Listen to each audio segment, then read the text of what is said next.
बिस्मिल्लाहिर्रहमानिर्रहीम। अस्सलाम वालेकुम स्टूडेंट्स। द्रुशी पढ़।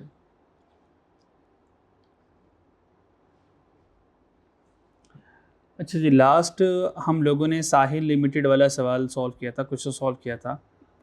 इसमें अगर कोई स्टिल कोई प्रॉब्लम है, कोई चीज़ पूछने वाली तो मुझसे पूछ लें। पॉइंट नंबर 5 ठीक है। जी जी, सेल करेंगे ना फिर, जब मशीनरी मेरे काम की नहीं रहेगी। पॉइंट नंबर 5 पे देखें। पॉइंट नंबर 5 में ठहरे ज़रा। हाँ, पॉइंट नंबर 5 में वो कह रहा है कि जो आपके पास मशीनरी है कैन बी सोल्ड 830 की, वो 830 की हम बेच सकते हैं, और अगर उनको थोड़ा सा इस्तेमाल करेंगे तो उसकी वैल्यू 5 रुपीज़ पर यूनिट जो है वो रिड्यूस हो जाएगी, तो फिर रिड्यूस के साथ बेच देंगे। ये तो शटडाउन में हो जाएगा। हाँ हाँ, कम हो जाएगा, तो वो हमने फिर वो हमने कम कर दी। ठहरो ज़रा, वो फिर हमने कम कर दी। नहीं ज़रा, जो sale of machine, sale of machine में हमने मशीन कितने की सेल की थी? 830 की। ये तब किया था जब हमने शट डाउन किया, और अगर कंटिन्यू करते हैं तो 830 की नहीं बेच पाएंगे। 40,000 यूनिट बनाए इंटू 5 के हिसाब से, जब 30,000 यूनिट बनाएंगे 30 इंटू 5 के हिसाब से रिडक्शन कम हो जाएगी, फिर मशीन 630 की और 680 की बिकेगी। अच्छा, अब आप क्या कहना चाह रहे हो?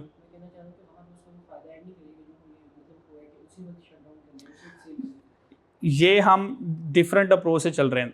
हम कंटिन्यू को भी रिकॉर्ड कर रहे हैं, शटडाउन को भी रिकॉर्ड कर रहे हैं। जब दोनों को रिकॉर्ड करेंगे तो एक का इम्पैक्ट दूसरे पर नहीं लेंगे, मतलब उसको करने से उसका फ़ायदा हुआ, फिर हम नेट ऑफ नहीं करेंगे। ये मैं नेट ऑफ अप्रोच से नहीं चल रहा, दोनों को अलग अलग चला रहा हूँ। ठीक है, आप जो कह रहे हो वो ये चीज़ है, दिखाता हूँ आपको मैं, शायद इसके आगे मैंने लिखा हो। आप जो कह रहे हो वो ये चीज़ है।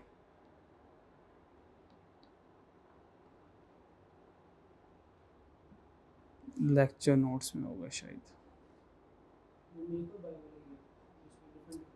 नहीं नहीं, वो कंटिन्यू शट, आप जो कह रहे हो वो ये देखो।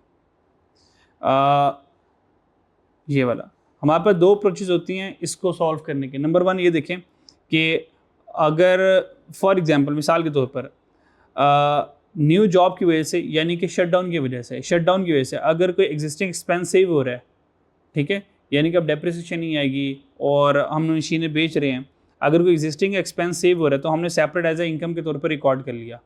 अब जब यहाँ पे हमने इनकम के तौर पर रिकॉर्ड कर लिया है, तो अब एक की इनकम होगी, दूसरे को यहाँ पे एक्सपेंस होना चाहिए, तो मैं यहाँ पे नहीं लिख रहा, यहाँ पे हम सेपरेट अप्रोच से चल रहे हैं। फिर न्यू जॉब की वजह से जो एडिशनल एक्सपेंस आया, तो वो एडिशनल एक्सपेंस को हम एक्सपेंस के तौर पर रिकॉर्ड करेंगे, और यहाँ पे हमने नेट बेनिफिट लिख लिया। ठीक है, नेट बेनिफिट लिख लिया। अब ये जो यहाँ पे एडिशनल एक्सपेंस होगा, ये एडिशनल एक्सपेंस न्यू जॉब की वजह से है। ठीक है, अच्छा, अब वो एक्सपेंस यहाँ पे नज़र नहीं आ रहा होगा, क्योंकि ये एक्सपेंस न्यू जॉब की वजह से हुआ है, तो सिर्फ यहीं पे रिकॉर्ड करूँगा, यहाँ पे रिकॉर्ड नहीं करूँगा। दूसरा तरीका ये है कि हम यहाँ से नेट इनकम कितनी आई है हम नेट करके वो लिख लें, या तो हम नेट अप्रोच से चल रहे हैं। ठीक है, तो जब हम, याद रखिएगा, अलग अलग चीज़ों को रिकॉर्ड करें, यानी कि शटडाउन की वजह से क्या होगा सिर्फ वो लिखना है, अगर कंटिन्यू करेंगे उसकी वजह से क्या इनकम क्या एक्सपेंसेस, सिर्फ वही लिखना है। अब ये नहीं करना कि शटडाउन की वजह से जो नुकसान होना था अब वो नहीं हो रहा, चलो इनकम, नहीं नहीं नहीं, वो शटडाउन में आप सेपरेट रिकॉर्ड कर चुके हो। अब हम यहाँ पे सेपरेट अप्रोच से चल रहे हैं। आप इसको इंक्रीमेंटल अप्रोच से भी चला सकते हो। अगला सवाल मैं आपको इंक्रीमेंटल से करवाऊंगा। अभी मैं जुनैद लिमिटेड वाला सवाल करवाना था, वो मैं आपको इंक्रीमेंटल अप्रोच से करवाना है। उसमें आपको पता चलेगा, अच्छा इसमें तो जो ऑलरेडी पहले की इनकम, पहले के एक्सपेंस आ रहे हैं उसको इग्नोर करेंगे, जो न्यू इनकम न्यू एक्सपेंस आएंगे उसको रिकॉर्ड करेंगे। ठीक है, तो इस वाले सवाल में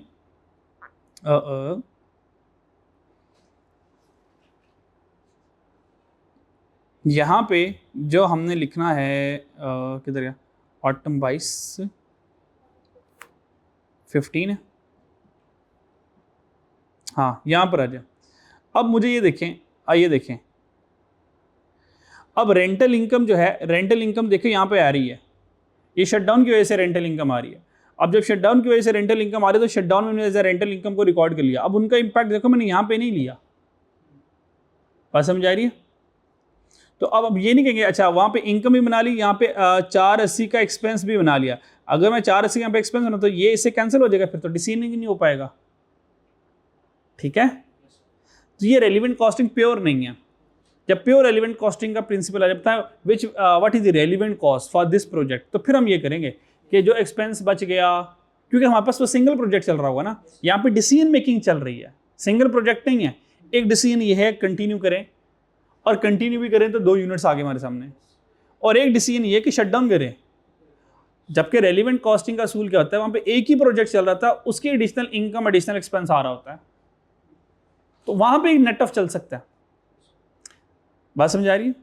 चलिए, चल यहाँ पे भी चलता है, लेकिन यहाँ से सवाल संभालना फिर मुश्किल हो जाता है आपको। फिर आप इतना मिक्सअप कर दो, अब एक के खर्चे उसको दे दोगे, उसके नुकसान उसको दे दोगे, एंड में पता नहीं चलेगा मैंने किया है। अब हमने सीधी सीधी चीज़ें रखी, हर वो चीज़, हर वो इनकम, हर वो एक्सपेंस जिसका ताल्लुक शटडाउन से था, हमने चुपचाप शटडाउन में लिख दिया। हर वो इनकम, जैसे सेल इनकम है और सेल ऑफ मशीन इनकम है, हर वो चीज़ जो इनकम है, और हर वो जो एक्सपेंसेस है जिनका ताल्लुक कंटिन्यू से, तो हमने उसको रिकॉर्ड कर दिया। ठीक है, क्वेश्चन 26 में भी एक पॉइंट है। क्वेश्चन 26 तो बड़ा दूर है, कौन सा वाला ये? अच्छा, येलो लिमिटेड वाला। अच्छा पूछे, किधर है पॉइंट नंबर कौन सा? अच्छा ये वाला फिक्स प्रोडक्शन कॉस्ट वाला, फिक्स ये वाला, ये वाला। अच्छा इसका स्टार है, ओके ओके ओके, ये वाला, इसकी बात करो। ठीक है, fix cost are allocated on the basis of expected demand, expected demand की बेस के ऊपर फिक्स कॉस्ट को एलोकेट कर देंगे। हाँ ठीक है। अच्छा जो फिक्स कॉस्ट आपने एलोकेट की, फिक्स कॉस्ट जो एलोकेट किए, ये सवाल में येलो लिमिटेड वाला करवाया था, येलो लिमिटेड वाला करवाया था ना? अच्छा, तो फिक्स कॉस्ट को जो हमने एलोकेट किया वो किस बेसिस पे की थी जी? एक्सपेक्टेड डिमांड के ऊपर, एक्सपेक्टेड डिमांड के ऊपर। और हमारे पास यहाँ से हमने मेक और बाय का डिसीजन करना था। क्या करना था जी? मेक और बाय का डिसीजन करना था ना? जी जी, पहला लिमिटिंग वाला फैक्टर था, वो अलग से चला था, और उसके बाद मेक और बाय। तो इस वाले पॉइंट का आपने देखा था, हमने कुछ किया नहीं था कि कुछ किया था इसका? हाँ, इसका कुछ करना भी नहीं था, बस नहीं, कोई फ़र्क नहीं पड़ेगा, क्योंकि पहला वाला हमने कंट्रीब्यूशन से चलाना था, तो कंट्रीब्यूशन में हमने चला लिया। फिक्स प्रोडक्शन कॉस्ट को हमने वैसे लिफ्ट नहीं करवानी थी, उसमें से वेरिएबल हमने ले लेनी थी। वेरिएबल प्रोडक्शन कॉस्ट उसने पहले हमें यहाँ पे सेपरेट करके दी हुई है, तो बस वेरिएबल प्रोडक्शन कॉस्ट हमने ले ली कंट्रीब्यूशन से, वहाँ से रैंकिंग बना ली थी हमने। ठीक है, इसका कोई खास काम नहीं था यहाँ पर। ठीक है, अब समटाइम ऐसा होता है कि अब ये नहीं कि सारी की सारी चीज़ें इस्तेमाल होनी हो सकता है कि आधी चीज़ रेलिवेंट ना हो हमारे लिए, और यही वाला point fix production cost on the basis unit produce में हमने अरीश लिमिटेड वाले में भी स्किप किया था, अजम्पशन की बेस के ऊपर। ये पास पेपर नंबर 1 था, अगर आपको याद हो, लेके चलूँ? याद आया? हाँ, हालांकि depreciation on the basis of unit produced ये लग रहा वेरिएबल है तो वेरिएबल है, हाँ है तो वेरिएबल है। ठीक है, तो ये वाले सवाल में तो समझ लगी ना कौन सी वाली? ठीक है, और मान लो अगर आप इसका कुछ करते भी हो तो एक आधा नंबर कट जाएगा बस। गलत होगा तो कोई नंबर नहीं कटेगा, ठीक है। हाँ, बस फिर कंट्रीब्यूशन, लिमिटेड फैक्टर, इनमें मसला आएगा तो थोड़े से तो मार्क्स को कटेगा फिर, क्लियर। और अगर इग्नोर हो जाएंगे तो 0.5 नंबर कटेंगे, गलत होगा तो अभी इतना कटेगा। तो मतलब अगर ये गलत होती है एडजस्टमेंट फिक्स कॉस्ट वाली तो बहुत बड़ा इम्पैक्ट नहीं होगा।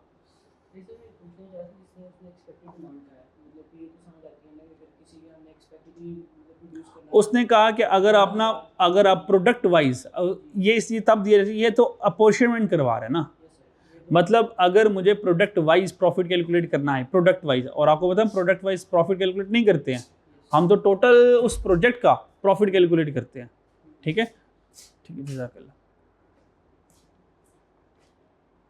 हम तो उस प्रोजेक्ट का क्या करते हैं, प्रॉफिट कैलकुलेट करते हैं, तो उसकी ज़रूरत नहीं थी। और फिक्स कॉस्ट सारी की सारी आ जानी है, मतलब क्यों मैं हर एक प्रोडक्ट को पहले फिक्स कॉस्ट दूं, बाद में उसको दोबारा मुझे ऐड करना है, तो फायदा ही नहीं है इतनी मेहनत करने का। ठीक है, और कोई सवाल नहीं? चलें जी, नेक्स्ट सवाल पर आ जाएं। जिम्बाब्वे लिमिटेड वाला आपका होमवर्क पे है, वो है स्प्रिंग 22 वाला सवाल। देखें कौन, अच्छा ये रिंग लिमिटेड वाला हमने कर लिया था रेलिवेंट कॉस्टिंग में, इसको यहाँ पे क्रॉस कर दें क्योंकि ये रेलिवेंट कॉस्टिंग में ऑलरेडी हमने कर चुके हैं रिंग लिमिटेड वाला। ठीक है, तो यहाँ पे क्रॉस कर दें।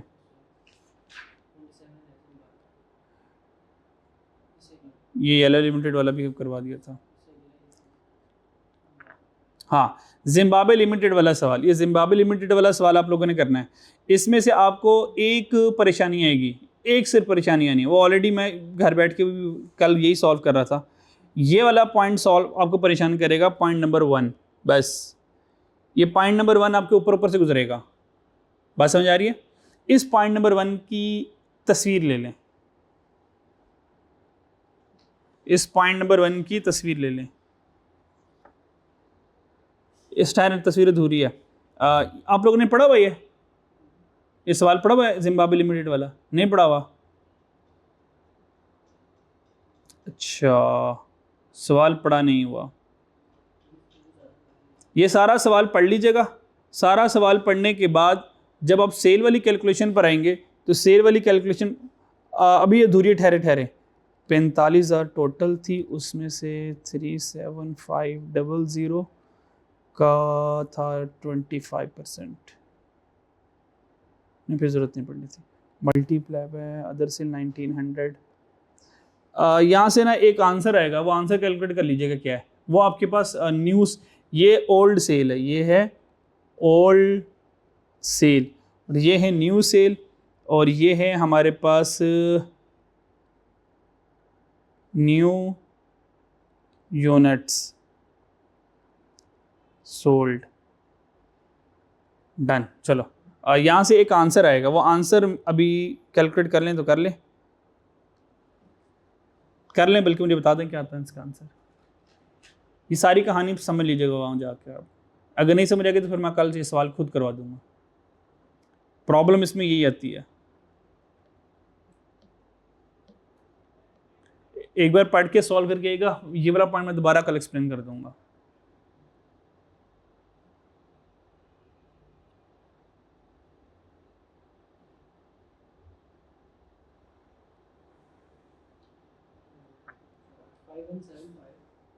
Five 5175 tetra 0।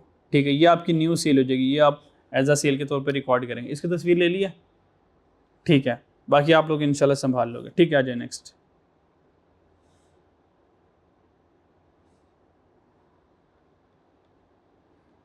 कंटिन्यू शटडाउन का एक और सवाल करते हैं। पहला वाला सवाल, एक सवाल मैंने करवा दिया आपको साहिल वाला। जिम्बाब्वे वाला इंशाल्लाह आप लोग आज होमवर्क में कर लेंगे, दोगे। और अभी एक तीसरा करवाने लगे जुनेद लिमिटेड वाला, ये सेकंड लास्ट अटेम्प्ट में आया था।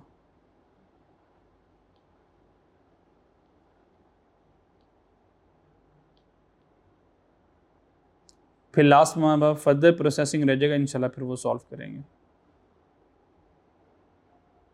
जुनेद, ये आ गया जुनेद अली लिमिटेड वाला।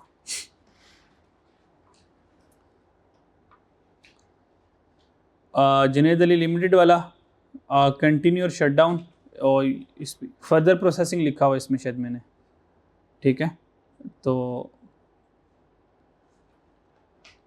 कंटिन्यू और शटडाउन लिखते हैं इसके ऊपर। कंटिन्यू शटडाउन का क्वेश्चन है। ठीक है, चलें जल्दी से ज़रा रिक्वायरमेंट पढ़ लेते हैं। रिक्वायरमेंट पढ़ लें सबसे पहले। रिक्वायरमेंट क्या कह रहा है? If JL continue the product of C, if JL discontinue the product of C। दोबारा पढ़ें सवाल कि JAL को प्रोडक्ट C को कंटिन्यू करना चाहिए या उसको शट डाउन करना चाहिए। डिसकंटिन्यू का मतलब क्या है जी? शट डाउन करना चाहिए। अब ये वाला सवाल मैं आपको डिफरेंट स्टाइल से करवाऊंगा। पुराने वाले स्टाइल से भी हो सकता है कि कंटिन्यू के खर्चों को, इनकम को अलग लिख लो, और शट डाउन के इनकम और एक्सपेंसिव को सेपरेट लिख लो। और एक इंक्रीमेंटल अप्रोच से। अब मैं ये वाला सवाल आपको इंक्रीमेंटल अप्रोच से करवाता हूँ ताकि आपके पास एक और तरीका आ जाए सोचने का, ठीक है। तो एग्जाम में जिससे सोचा जाए वैसे आपके लिए सोचना आसान हो जाए, ठीक है, क्लियर। ये वाला सवाल अगर मैं इंक्रीमेंटल वे से कराऊंगा तो जल्दी हो जाएगा, अगर मैं सारा फुल फिल लिखूंगा तो वर्किंग ज़्यादा हो जाएगी, ठीक है। तो इसको हम इंक्रीमेंटल से सॉल्व करते हैं। अगर आपको दूसरा वाला तरीका चाहिएगा उसका मैं सोल्यूशन आपको प्रोवाइड कर दूंगा, वो आप देख लीजिएगा अपने तौर के ऊपर। डन जी, सवाल पढ़ते हैं, सॉल्व करते हैं। Junaid Ali Limited is engaged in the production of various products below the extract from its next year budget relating to its product C and D। अच्छा, दो प्रोडक्ट हैं जी, प्रोडक्ट C एंड D। तो decision किसके बारे में लेना है? C के बारे में। C को कंटिन्यू करें या C को डिसकंटिन्यू करें? ऑब्वियस बात है, अगर D यहाँ पे लिखा आ रहा है तो अगर वो C को कंटिन्यू करते तो अच्छी बात है, लेकिन अगर वो सी को डिसकंटिन्यू करता है इसका मतलब वो फिर कंटिन्यू किसको कर रहा होगा? हो सकता है डी को कर रहा हो। डन, क्योंकि सी और डी यहाँ पे सवाल पर आ गए। तो दोनों देख लेते सवाल में आगे चल के क्या कहता है। यूनिट प्रोड्यूस और सोल्ड, सी के 3 लाख, डी के 2 lakh. Sale, material, labour, factory overhead में indirect labour, fuel, repair, other आ गया। 25% फिक्स, 75% वेरिएबल होगा। एडमिन फिक्स है। टोटल एक्सपेंस प्रॉफिट आ गया। इनकम स्टेटमेंट उसने दे दी। यहाँ तक कोई मसला?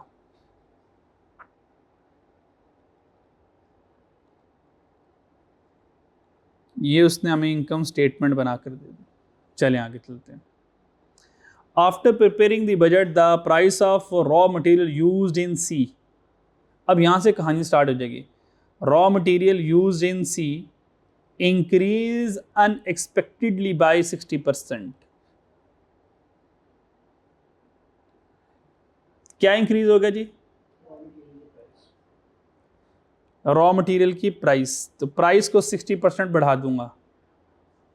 The management believe that sale price of C can't be increase by more than 5% at presently the market experience a surplus of सी।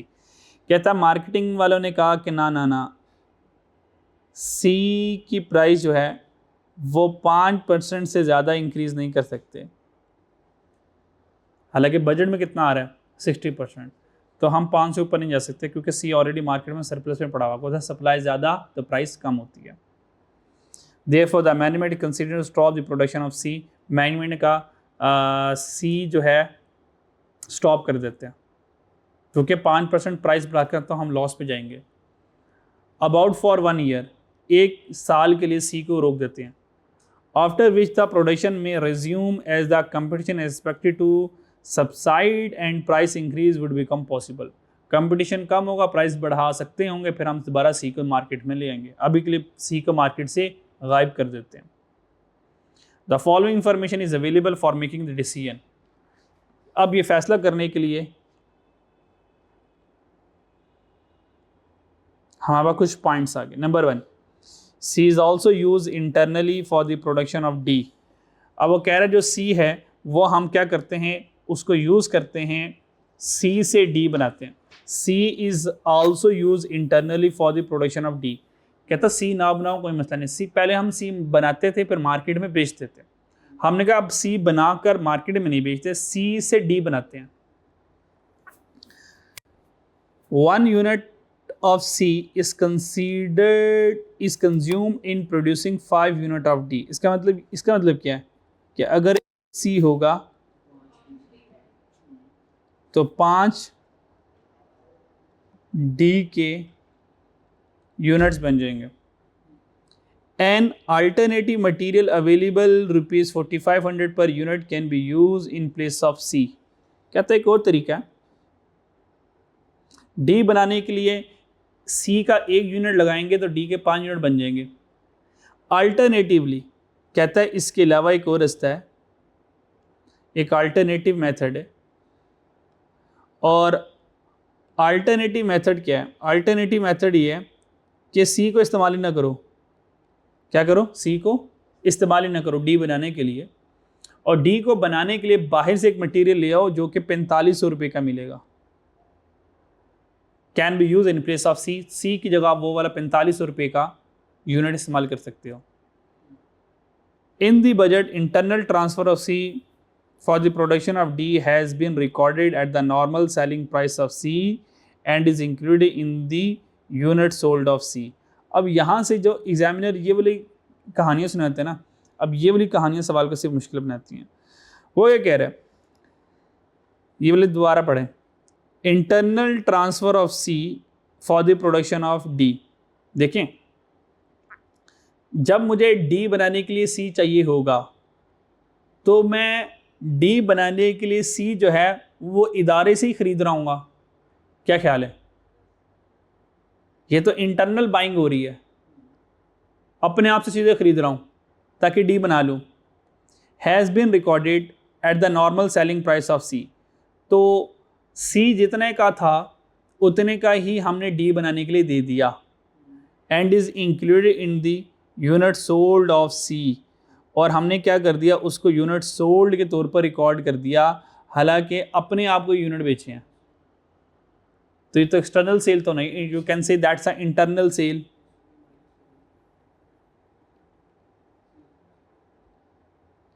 ये तो इंटरनल सेल होगी एक तरह की। यहां तो कोई मसला।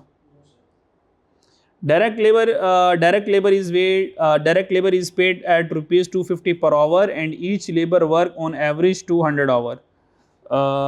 डायरेक्ट लेबर का रेट है 250 पर आवर और each labour work on average 200 hour per month. According to the union agreement ₹50,000 are payable to each labour union termination of the services. लो जी, पेनल्टी आ गई। अगर आप उनको टर्मिनेट करते हैं, ऑब्वियस बात है, शट डाउन करूँगा तो टर्मिनेट हो ही जाएंगे। फिर वो अगर वो टर्मिनेट करूँगा तो 50,000 उनको एज अ पेनल्टी के तौर पर मुझे पे करना पड़ेगा। यहाँ तो कोई मसला। हमने ये सारी की सारी कैलकुलेशन करनी है, थोड़ी देर के लिए देखें। On the basis of financial information given work compute the change in overall net profit. Net profit calculate नहीं करना प्लीज बच्चों, नेट प्रॉफिट नहीं कैलकुलेट करना। कहता वो नेट प्रॉफिट में जो बदलाव आएगा डिसीजन की वजह से, कहता वो बताएं क्या आएगा। क्लियर है? और net profit for the year होता है, पूरे साल के लिए। तो यहाँ से अगर मैं थोड़ी सी वेजेस कैलकुलेट करना चाहूँ, क्या वेजेस कैलकुलेट हो सकती हैं जी?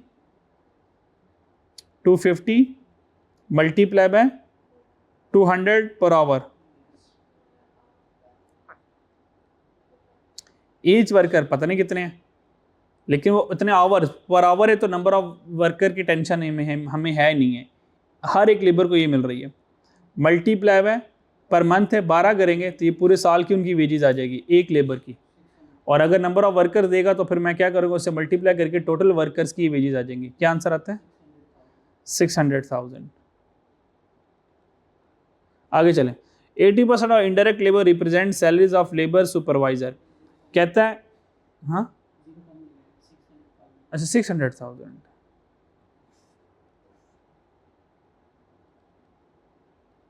अच्छा जी, कहता है 80% of indirect labour represent salaries of labour supervisor.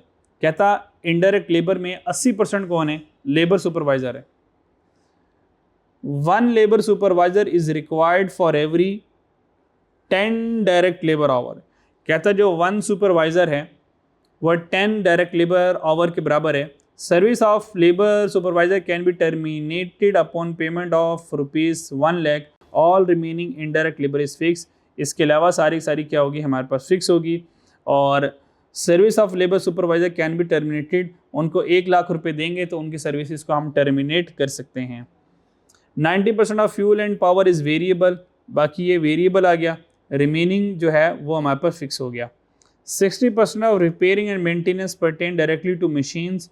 Out of remaining amount 30% is fix.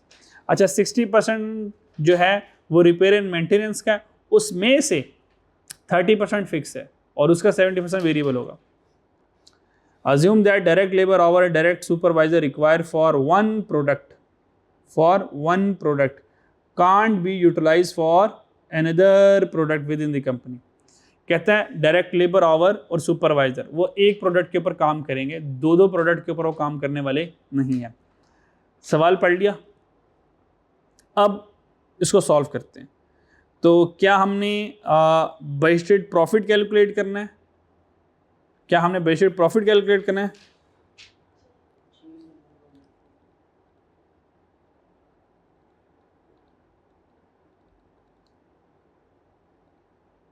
Calculate budgeted profit, तो आंसर है नहीं, हमने सिर्फ प्रॉफिट में चेंज बताना है कि प्रॉफिट में चेंज कितना आएगा। डन जी।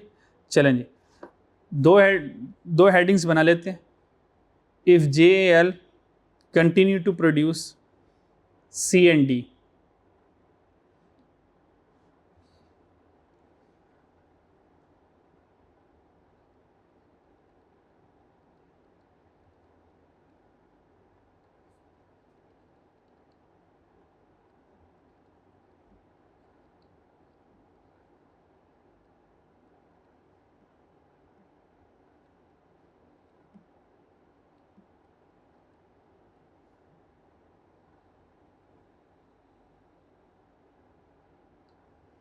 अगर JAL C और D को कंटिन्यू करता है, और नेक्स्ट वाला हमारे पास आ जाएगा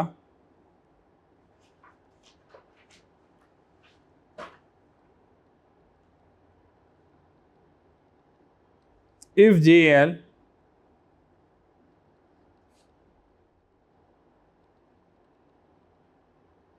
discontinue to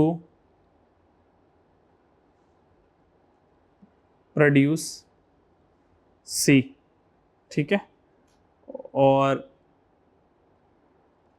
rupees in thousands ले लेंगे, और यहाँ पे भी रुपीस इन 1000 ले लेंगे। अच्छा, यहाँ पे मैंने C&D क्यों लिखा है और उधर डिसकंटिन्यू टू C क्यों लिखा है सिर्फ? हाँ, डिसकंटिन्यू C को करना है, और जब हम D बनाएंगे तो D के लिए C से D बनेगा, ठीक है जी, तो D के लिए तो C बनाना ज़रूरी है। चले आ जाए, ठीक है, तो यहाँ पे पहले मैं ये सॉल्व करवाता हूँ आपको, फिर वो वाला सॉल्व करवाता तसल्ली से, ठीक है। तो यहाँ पे हम पहले लिख लेते हैं कि भाई प्रॉफिट कैलकुलेट नहीं करने वाले, चेंज इन प्रॉफिट कैलकुलेट करने वाले हैं, ठीक है। कैलकुलेट चेंज इन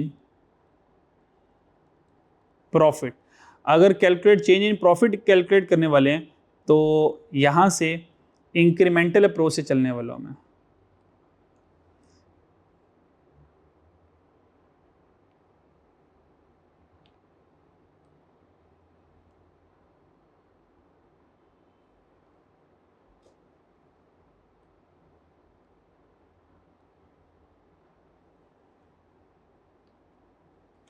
चलें जी,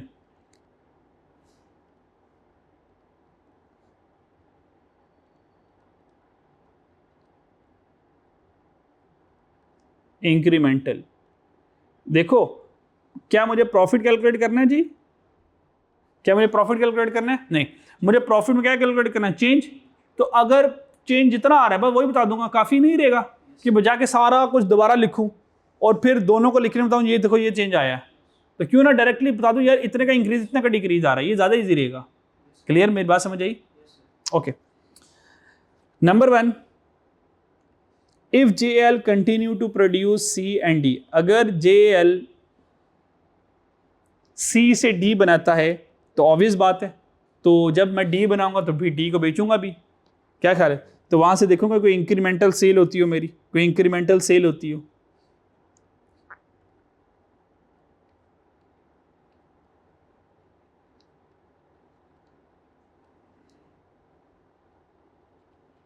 इंक्रीमेंटल सेल, और लिखूंगा आगे सेल अपने आप को तो नहीं करूंगा, एक्सटर्नल ओनली करूंगा।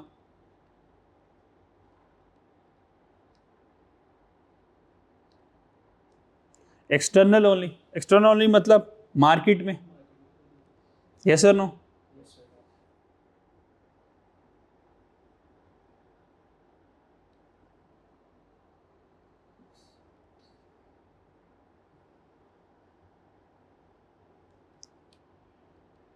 चलें जी, आ जाए जरा सवाल में, डी पर आ जाए। डी पर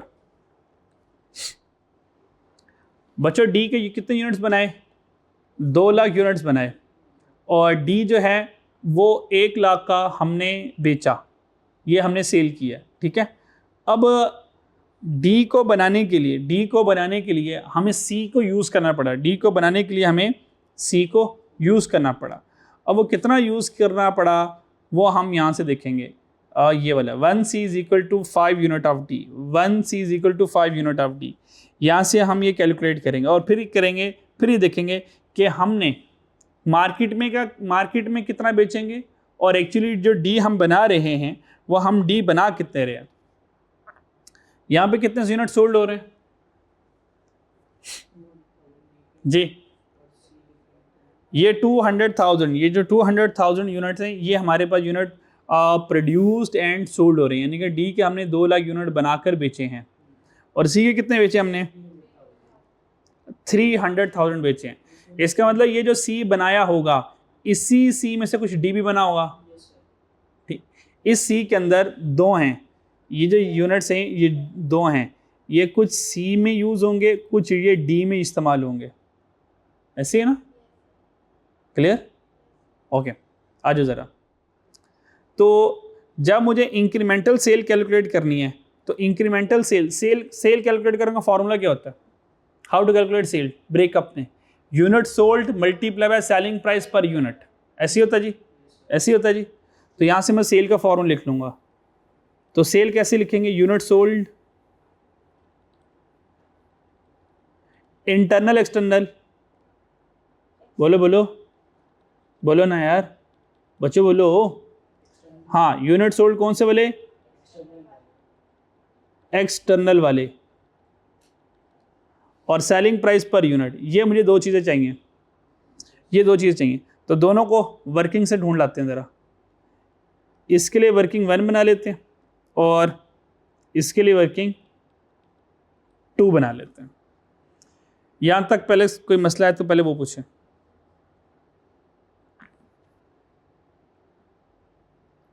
वर्किंग 1 पर आ जाए, unit sold externally. Working 1 unit sold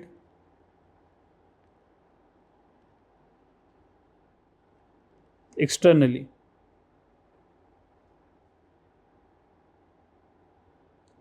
अगर हम एक्सटर्नली यूनिट्स को बेचते हैं,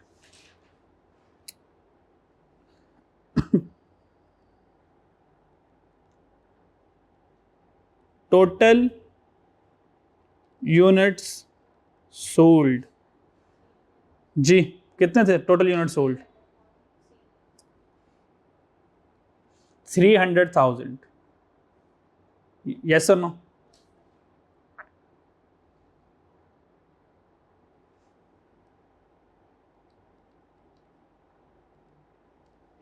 माइनस कर देंगे इंटरनल सेल,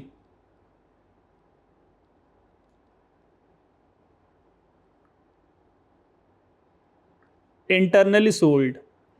इंटरनली कितने बेचे?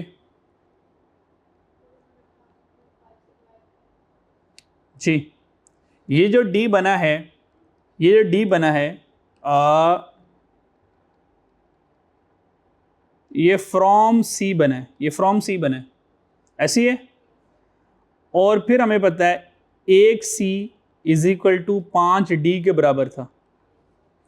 तो ये 2 लाख डी में कितना सी है?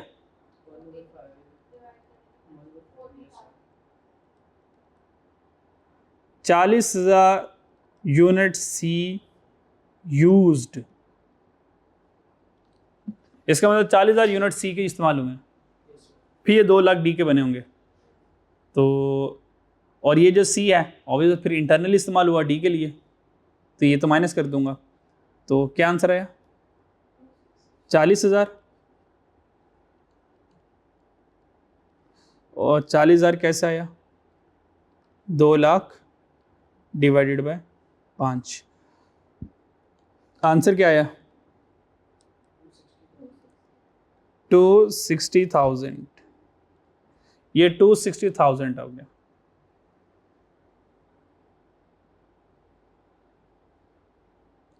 यहाँ था कोई मसला?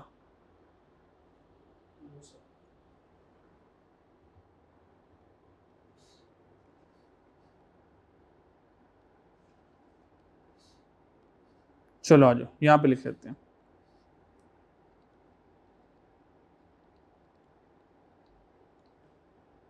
मल्टीप्लाई है सेलिंग प्राइस पर यूनिट। अब selling price per unit find करना है।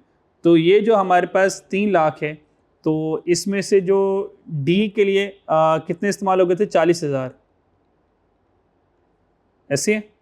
और ये हमारे पास थे रिमेनिंग 260,000, ये एक्सटर्नल ही हो गया। ठीक है, ये इंटरनल हो गया था और ये एक्सटर्नल हो गया। सेलिंग प्राइस पर आ जाए बच्चों। सेलिंग प्राइस बच्चों, सी कितने का बेचते हैं?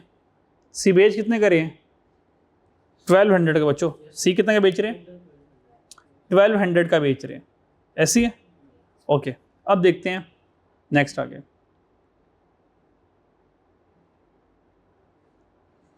अच्छा जी, मार्केट में सी कितना इंक्रीज हो सकता है मार्केट में?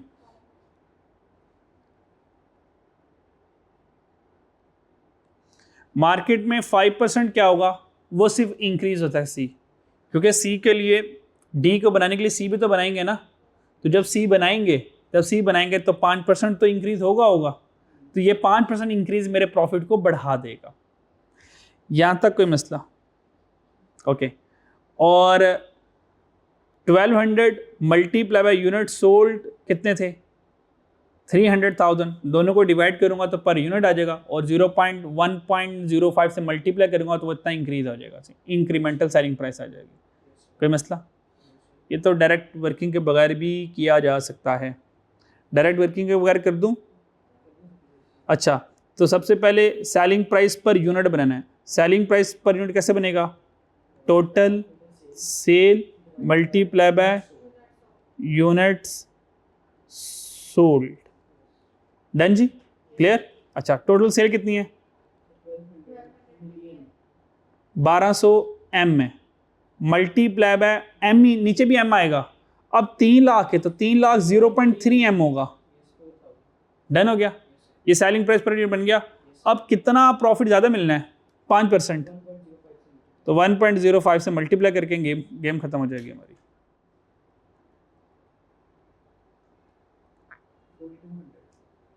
कितना बनते हैं? 4200, ऐसी है। 4200, और ठीक है, दोनों को मल्टीप्लाई करके आंसर बताएं क्या आता है।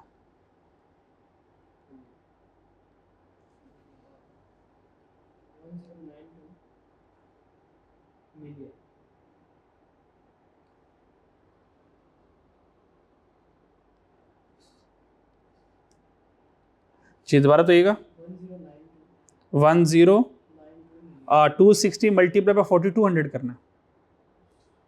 260 मल्टीप्लाई बाय 4200, ये 4200 आता है हमारे पास। ठीक है, और 4200 मल्टीप्लाई बाय 1.05 करके आंसर आया।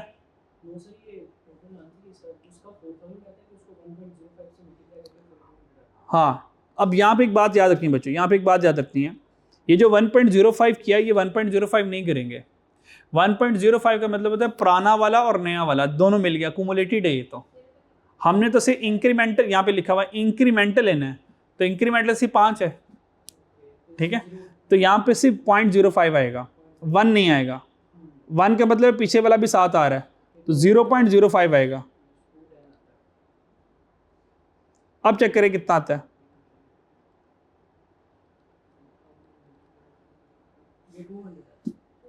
200 आ गया। ओके, सो 200 आपके पास आएगी increase selling price ₹200 per unit. अब 260 को 200 से मल्टीप्लाई करवा दें, 52 मिलियन, तो 52,000 लिख लें क्योंकि रुपीस इन 1000 चल रहे हैं। यहां तो कोई मसला? यहां तो कोई मसला है तो मुझसे अभी पूछ लें।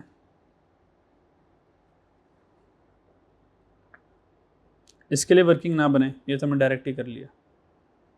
जी बच्चों चलें आगे। नेक्स्ट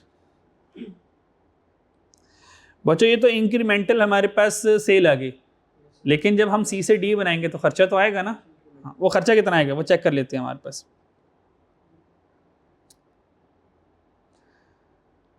सी को बनाने में टोटल खर्चा कितना है हमारे पास?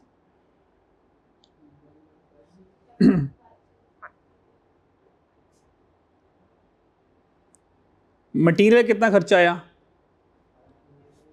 500। ये 500 का जो मटेरियल था, और लास्ट में हमने एक पॉइंट पढ़ा कि रॉ मटेरियल 60% से इंक्रीज हो जाएगा। बाकी उसने कुछ कहा कि लेबर शेबर ये इंक्रीज होगा, बाकी नहीं, बाकी कुछ भी नहीं होगा, बाकी कुछ नहीं होगा। ठीक है जी, बाकी तो सारे शटडाउन के पॉइंट हैं।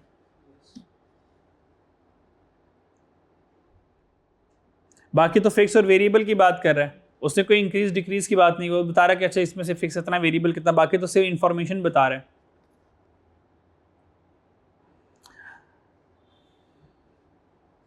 Increase in raw material,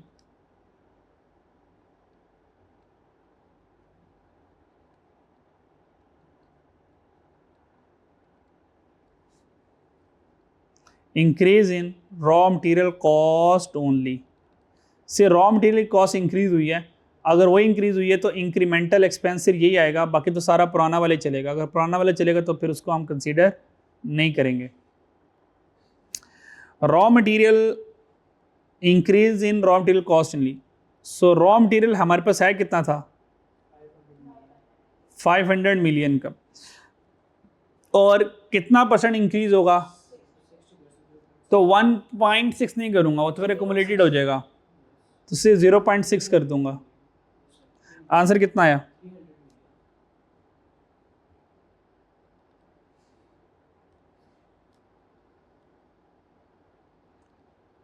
$300 million, सो 300,000 कर देंगे। और जनाब नेट हमारे पास क्या आया? इंक्रीमेंटल प्रॉफिट में, यानी कि प्रॉफिट क्या हो रहा है? डिक्रीज हो रहा है।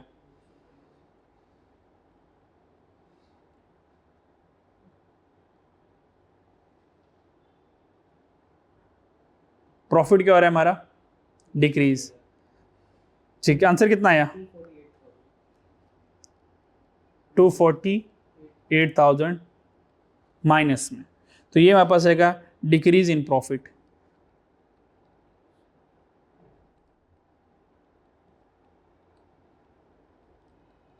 प्रॉफिट डिक्रीज हो रहा है, अगर सी को कंटिन्यू करके डी बनाते हैं तो उसे प्रॉफिट इतना कम हो रहा है। डन जी, चले आगे।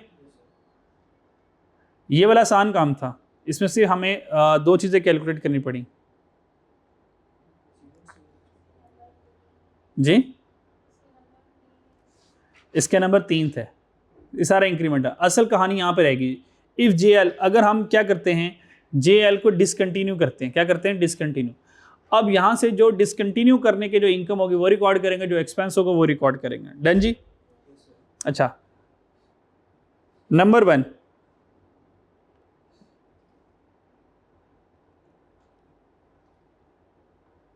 Number 1, sale of C sacrificed. बच्चों प्लीज अब यहां पर चेक करें, यहां पर सी की सेल रिकॉर्ड नहीं हुई है बच्चों। यहां पर ये जो आपको 252 नजर आ रहा है, ये इंक्रीमेंटल सेल है, ये इंक्रीमेंटल सेल है 52 की। क्या यहां पे सी के हाँ ठीक है, ये इंक्रीमेंटल सेल है। क्या ओरिजिनल सी कितना सेल थी उसकी? 1200। क्या 1200 को यहां पे मैंने रिकॉर्ड किया? अब 1200 को इधर भी रिकॉर्ड कर लूंगा, उधर भी रिकॉर्ड कर लूंगा, दोनों तो रिकॉर्ड करो, नेट ऑफ होकर 0 हो जाएगा, तो किसी एक जगह पर रिकॉर्ड होना है। अब क्योंकि यहां पे मैंने इंक्रीमेंटल लिया हुआ है तो सी की यहां पे तो नहीं करूंगा, यहां पे सी मैंने रिकॉर्ड ही नहीं किया हुआ।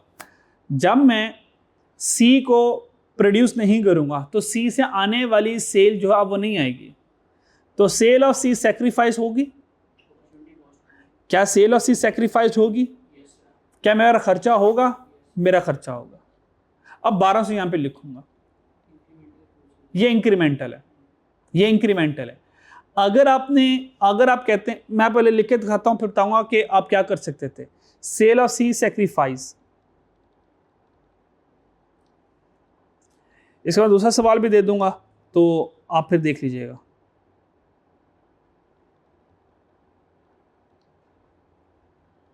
वो हमारा एक्सपेंस होगा और रुपीस इन मिलियन है, तो हम क्या करेंगे, उसको रिकॉर्ड कर लेंगे 1200 से।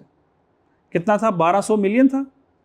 1200 मिलियन है तो 1200 30 एक्सपेंस ये माइनस हो जाएगा। मेरी बात समझ आ गई? प्लीज मेरी बात सुने, ये देखिए, इधर आए इधर आए इधर आए। अगर आप कहते हैं सर नहीं ये ना करें, ये देखो आप कहते हैं सर ये ना करें, ये यहां पे ना लिखें, तो फिर मुझे यहां पर सेल सी की, बच्चों ये तो इंक्रीमेंटल सेल है ना, जो कि मैंने 0.5 के साथ लिखी, तो फिर 1200 यहां पे ये ओरिजिनल सेल फिर यहां पे लिखता हूं।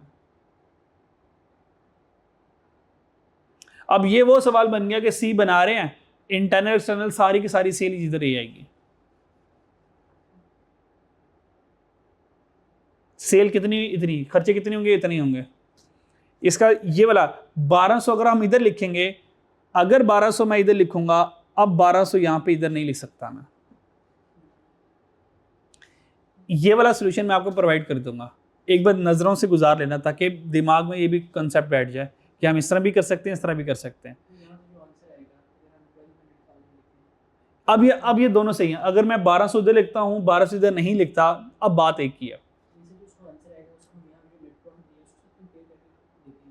नहीं, अब हम दोबारा दोनों को प्रॉफिट कैलकुलेट करेंगे। यानी कि अब इसका प्रॉपर एक प्रॉफिट आएगा, इधर एक प्रॉफिट आएगा, फिर हम देखेंगे कि प्रॉफिट में कितना इंक्रीज और डिक्रीज आ रहा है। ठीक है। और दूसरा ये, हम अपने वाले प्रॉफिट को इस वाले प्रॉफिट से कंपेयर करेंगे कि हमारा प्रॉफिट आया 48, ये 50 था, तो हमने कहा 2 से हमारा प्रॉफिट कम हो गया। फिर इस वाले प्रॉफिट को इस वाले प्रॉफिट डी वाले प्रॉफिट से कंपेयर करेंगे, फिर देखेंगे कितना चेंज आ रहा है। डन।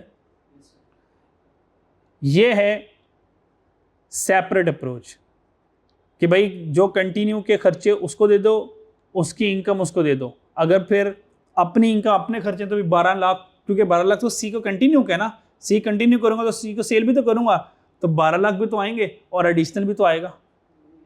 क्लियर है?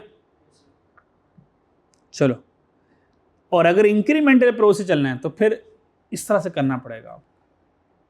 तो अब आपको कंटिन्यू शटडाउन 2 तरीकों से मैंने करवाया, एक अपने खर्चे और अपनी इनकम, और एक इंक्रीमेंटल अप्रोच से।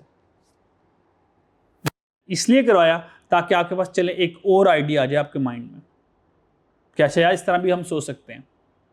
क्लियर? और अगर आप कहते नहीं सर पुराना वाला तरीके से चलना है, तो उसका मैं आपको सोल्यूशन प्रोवाइड कर दूंगा, वो आप लोग देख लीजिएगा। डन जी? तो आपके पास दो आइडिया आ जाएंगे, क्योंकि एग्जाम में कैसे सोचना पड़ जाए क्या पता। चलें आगे, चलें जी। इसके अलावा आ जाए जी बच्चों, जब मैं सी को डिसकंटिन्यू करूंगा, सी को नहीं बनाऊंगा, तो सेल नहीं आई तो एक्सपेंस बन गया, और जो जितने एक्सपेंस आने थे अब वो नहीं आएंगे, वो सारे एक्सपेंस सेव्ड इनकम बन जाएगी।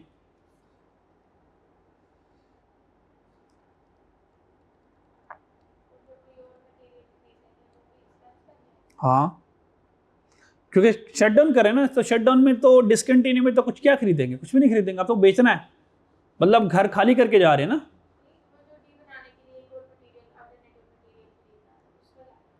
उसका फैसला कर लेंगे अभी जाके, उसका फैसला यहाँ पे कर लेंगे, क्योंकि अगर मैं बेचूंगा तो वो सी वेला निकम्मा होगा ना। ठीक है, तो फिर फैसला कर लेंगे जब यहाँ पर उसके खर्चे के बारे में बात करेंगे। तो expense of C saved due to shut down. अब वो जितने भी हमने सारे पॉइंट पढ़े अब वो सारे सारे जिंदा हो जाएंगे। तो ये हमारे पास बनेगी इनकम।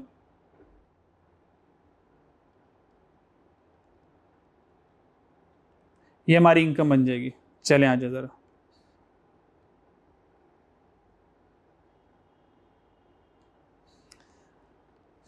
सबसे पहले रॉ मटेरियल।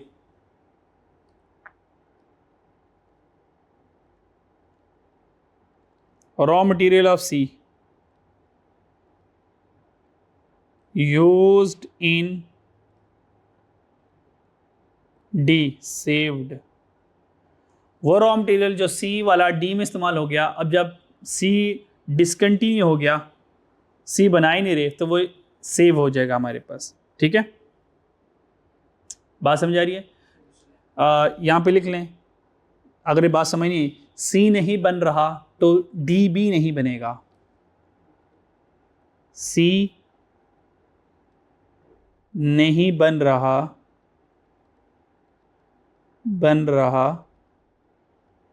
तो डी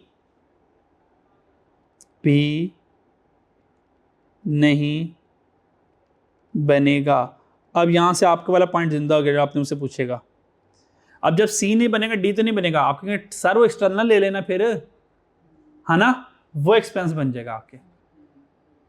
अब वो आपके वाला पॉइंट आ गया। अगर वो ना लिखता तो बस फिर यही था। फिर जब सी नहीं बनेगा तो ऑब्वियसली डी भी नहीं बनेगा, तो एक्सपेंस बच जाएगा मेरा। और अगर सी नहीं बन रहा तो डी फिर भी बनाना है। अब डी बनाने के लिए बाहर से मटेरियल खरीदूंगा, वो तो मेरा एक्सपेंस बनेगा, वो एज एन एक्सपेंस के तौर पर आएगा। डन? क्लियर? ठीक है।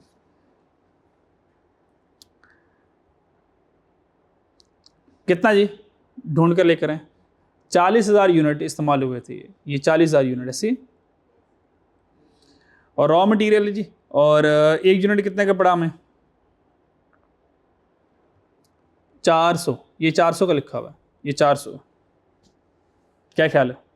400 मल्टीप्लाई बाय 1000, ये unit, unit sold, unit produced हमारे पास हैं 2 लाख।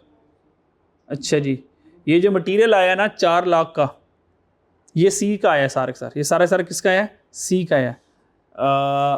असल में जो सेलिंग प्राइस ऑफ सी है वो कॉस्ट ऑफ डी है। क्या ख्याल है? और यहाँ पे पॉइंट नंबर 1 पर आए, नहीं पॉइंट नंबर 1 पे कुछ नहीं, बस अल्टरनेटिव ने कहा कि 4500 यूनिट बाहर से ख़रीद लो। इसका कुछ करते हैं अभी, पहले यहाँ पर आ जाएं कि हमने कॉस्ट के लेनी है। सी की सेलिंग प्राइस 1200 है जी, 1200।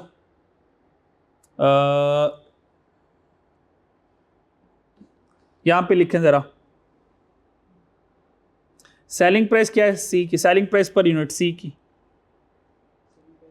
हाँ 1200 multiply by divided by 1200 divided by 1200 million है, डिवाइड बाय 0.3। आंसर कितना आया? 4000। ये 4000 सेलिंग प्राइस है सी की। जो सी की सेलिंग प्राइस है वो बी की बाइंग कॉस्ट है। क्या ख्याल है? Done? So selling price of B is the buying cost of D.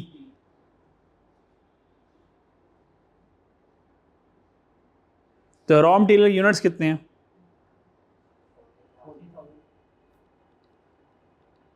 40,000 units आ गए, multiply by rupees 4000 per unit.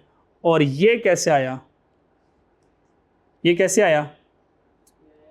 1200 million divide by 0.3 million सी से। और यहाँ पे हिंट पे लिख दूंगा आप अपने लिए, sell price of C is equal to cost of D. ये अपने आप को समझाने के लिए लिख दूंगा, अगर कल को भूल जाएगी क्या हुआ मेरे साथ। यहां तक देख लें कोई मसला? ये हमारे पास रॉ मटेरियल आ गया, ये इनकम, ये इनकम चल रही सारी, अभी ये सारी मैं इनकम लिख रहा हूँ अभी, तो ये ऐड कर दूंगा, ये भी ऐड कर दूंगा।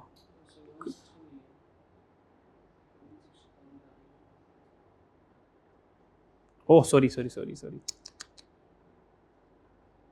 मिक्स ही चल रहा है, सॉरी सॉरी, ये माइनस था, सेल सी सेक्रीफाइस थी जी। क्या आंसर आया? 160 million. Raw material expense of C saved income है, तो ये हमने ऐड कर दिया। यहां तो कोई मसला,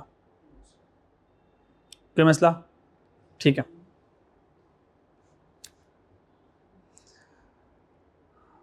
ये वो रॉ मटेरियल था जो सी डी में इस्तेमाल होके बच गया।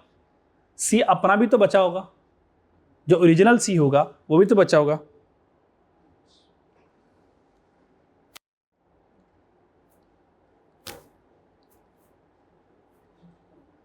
Original cost of C saved,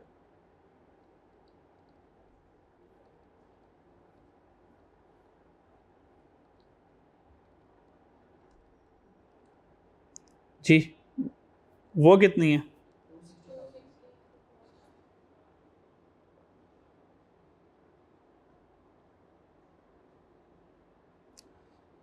500 million.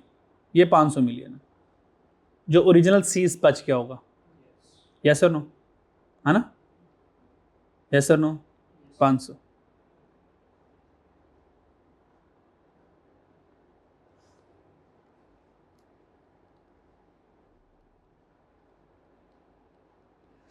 यहां तक कोई मसला? जी बच्चों, ये सारा मटेरियल चल रहा है, यहां तक कोई मसला? अब आएगा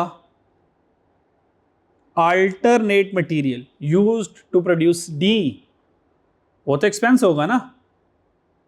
क्या ख्याल है?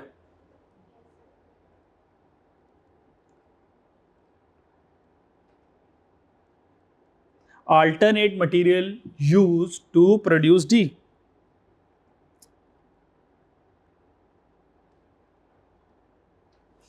जी कितने यूनिट्स बनाने थे हमने?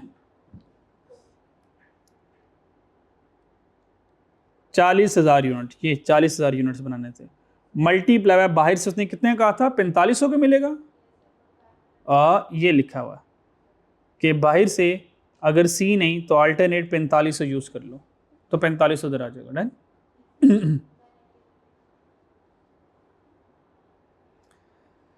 मैं इसके दूसरे वाला भी सोल्यूशन आपको दे दूंगा, एक बार ना वो भी देख लीजिएगा, ठीक है, ताकि कॉन्सेप्ट पक्का हो जाए कैसे ऐसे दोनों तरीकों से हो सकता है। कितना आंसर आया?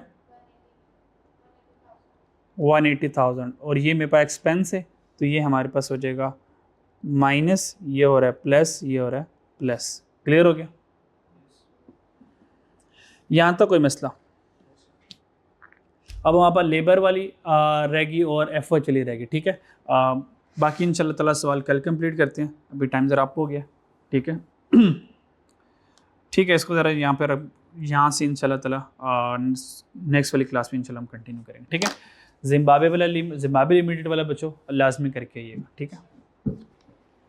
और मैं इसका सोल्यूशन भेज दूंगा, तो घर बैठ के ज़रा इन दोनों को कंपेयर कर लीजिएगा, ठीक है। क्लियर? अल्लाह हाफिज़।